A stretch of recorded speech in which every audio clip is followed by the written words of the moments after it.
morning and welcome to another News and Views. I'm your host, Don Burgess, and today we have the privilege and the pleasure of having Warren Jones from Polaris, or Stevedoring Services Limited, as some people may know it by. Welcome, Mr. Jones. Good morning. Thank you. Mr. Jones, just before we get into, you released a press statement about your first quarter results. Just tell us a little bit about how long you've been with the company and what positions you've held. I've been with Polaris this is my 7th year. Polaris is the holding company for Stevedoring Services Limited, East End Asphalt Company Limited, Millreach Holdings, and Equipment Sales and Rentals Limited. Stevedoring, of course, is the flagship company. Now, you had a press release and you were talking about a 25% decline in container cargo and 43% decline in break bulk cargo. And I guess some people were under the misconception in Bermuda that they know the airport was closed and the planes weren't coming in, and they were figuring like everything was okay because the cargo ships were coming in and maybe picking up some of the load that the planes weren't bringing. Well, that's not how it works. Cargo across the world travels mainly by sea because it's cheaper. 95% of Bermuda's cargo comes through this port. Air cargo is very expensive, and so shipping is still the best way to transport goods. Certainly during COVID, yes, the airport was closed. We were still open. And I have to praise my staff, the staff of Stevedoring Services, because that was a very difficult time for them, leaving their families, and we all had a lot of anxiety over COVID at that time, and they really kept the country going, and sometimes they were forgotten, but they did a great job. So to your question specifically. With the hotels closed, with no airlines coming in, certainly cargo into Bermuda goes down. So from our end, that is our business, is unloading ships. And so during the pandemic, we started to look at our financial situation. We started to look at, first, of course, the number of containers coming in. At that time, we were projecting 10 to 15% drop in cargo. That's what we're kind of planning towards. As we got into April, of course, the island was still closed. There was a major impact through March and April. May, we opened back up. We opened back up on May 4th, if I recall, somewhere there that weekend, because I think the 4th was a Monday. That was our first work day with the island back open. And we started to evaluate whether our projections were holding true. And through May and June, and now July and August, we've seen an even more significant impact. So instead of our 10 to 15% drop, we are presently looking at a 25% drop in container volume and a 43% drop in break bulk cargo. Break bulk cargo would mean your building supplies, everything that doesn't come in a container. Those are significant numbers. And for the dock, this would be the first time since 2008, when we were suffering then the recession, that we've seen these type of numbers. And for a lot of our staff, it would be the first time that impact outside of the dock are the same on the dock. Normally, no matter what happens outside the gates, the containers keep coming, and so our situation remains pretty solid. So we've seen a significant drop, and that's caused us to have to look at our operation. Part of the thing is, like, sometimes people don't understand the interconnectivity of everything that happens. I mean, the hotels have been slowly reopening. We're supposed to have a few more open up over the next month, but with the low tourist numbers, how is that affecting you? Well, if you've got hotels closed, you don't have those workers. You don't have the workers there. You don't have the tourists there. So things that normally would come in, hotel supplies, restaurant supplies. They affect restaurants, groceries. Those numbers of hotel workers who are not able to purchase or have left. We've even seen recently, as you know, persons leave the island, workers leaving the island, businesses closing and workers leaving. So there's a huge impact on imports that will come in to the island based on the people who are able to buy goods. So that's the impact that we've seen. And with no major projects going on, then your hardware stores and places like that are not bringing in as much building material. And all of those things have an impact on us because we charge by what we touch. So if we're normally touching 35,000 containers in a year and we're going to touch 20, then that's an impact on our operation and what we're able to support going forward.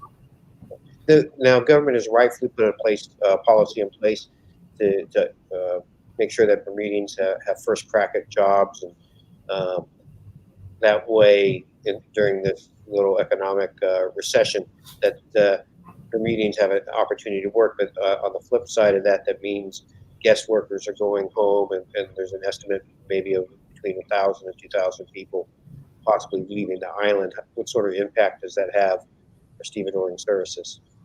Well, as I said, we're the barometer for the country.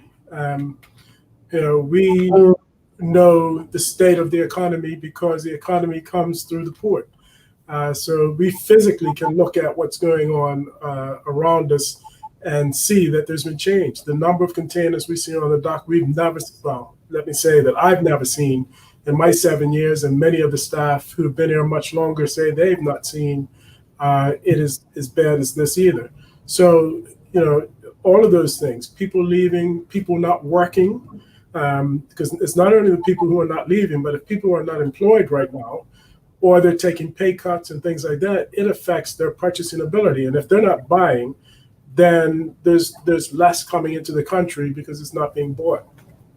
Right. And so bigger item things too, like boats or cars or bikes, as well as the other things.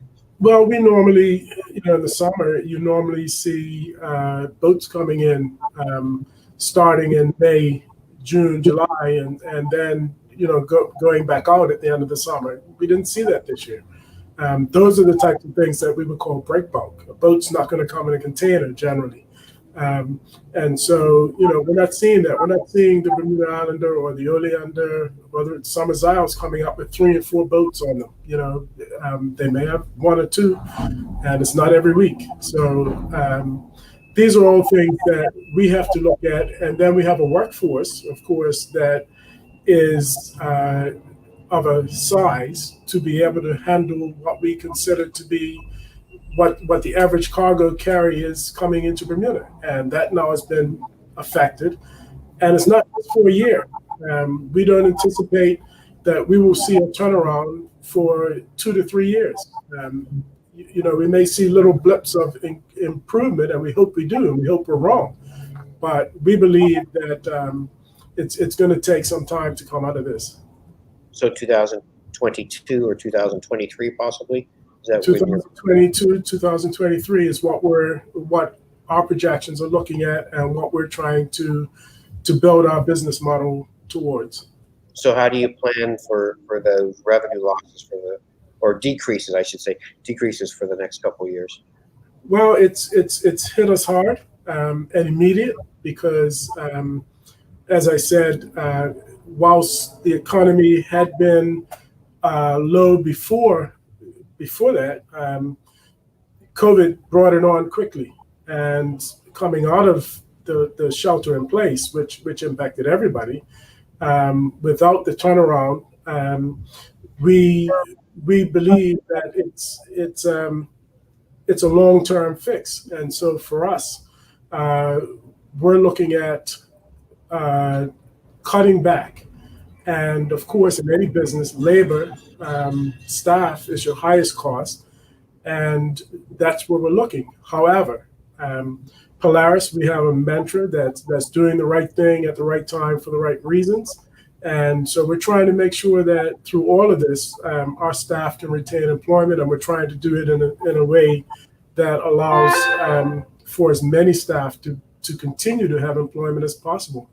And so when we look at reducing staff, I think we're in a fortunate position because this calendar year, we've already had a few retirements.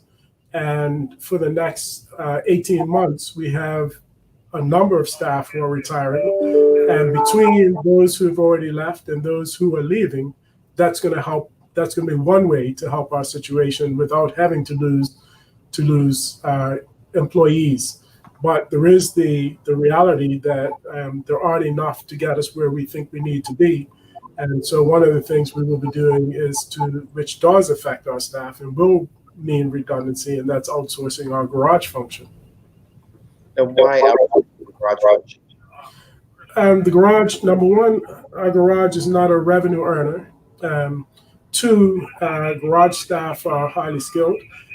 There's a potential for and certified, and there's a potential for them to gain other employment easily. We're also providing them the opportunity to be employed with the new vendor who will take over that service. And thirdly, stevedoring is our primary business function. And if we were to look at redundancies in that area, then the potential for those staff to be able to find other employment is very difficult. So we've kind of looked at it and said, where's the highest revenue entity outside of our stevedoring function, which is our core function. And you also mentioned suspending lunchtime over-the-road service. What exactly is that, and how much cost savings? So the stevedoring our operation is broken into several different functions. So obviously, the loading and discharging of cargo from the cargo ships is one function. And so that requires crane operators, heavy lift operators, and then Holman and Beckman, the stevedores who go on the ship and actually assist the crane operators to get the containers and put lashing onto break bulk to get it off the ship. Then you have your truckers who come into the port, and those truckers are coming in to get the cargo that's come in. And that's what we call OTR, over the road service, which is the trucks, dealing with the trucks. So we have heavy equipment operators and terminal operators. The terminal operators know where the cargo is located on the port, and the heavy equipment operators are the ones who go and get those containers or the break bulk and put it on the trucks.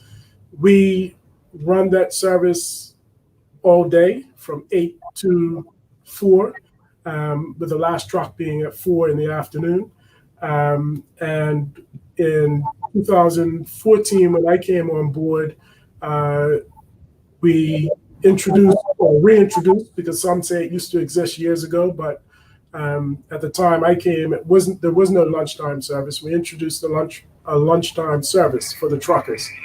And that's a cost that we pay for that lunchtime service. The cost of trucking from 8 to 12 and 1 to 4 is paid by the truckers themselves. They pay for us to give that service. So we are going to suspend that service, which will be a savings to us going forward. Our savings in the region of $120,000 a year. Will these things get you guys to a break even or profit point? You're breaking up.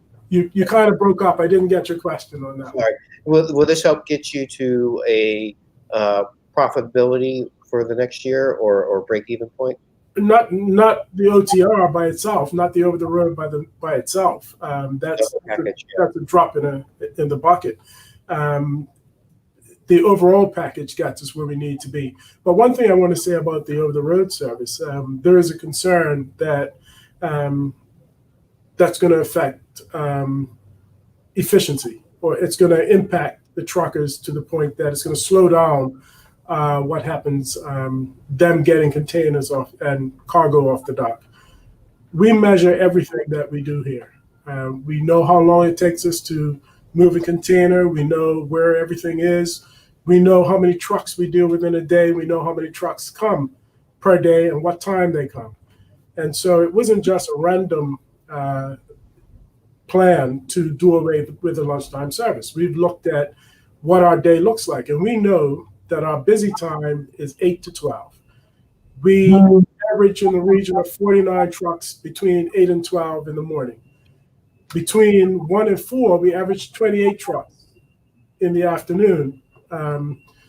Sorry, if I take that back, we have a total average of 49 trucks in the morning, and we average 28 trucks in the afternoon. We average 9 trucks at lunchtime. So when you look at the day, we're averaging about 12 trucks an hour. And so there's plenty of capacity for what we don't do in the lunch hour to be caught up in the afternoon. Further to that, we average 5 trucks between 3 and 4 in the afternoon. And there are days when our staff are only dealing with 1 or 2 trucks in the afternoon. So when we looked at the impact on service, it's going to be minimal. Really, I could say there will be no impact on service. Obviously, there will be days, and there are days with the lunchtime service when things go wrong and when a ship may come late or things of that nature, and there would be an impact. But on the normal day-to-day operation, there would not be an impact. Yeah, you mentioned concerns about the. Is there any other concerns that you've seen people posting or commenting to you that they're worried about? Yeah, we've seen posts concerned about the service.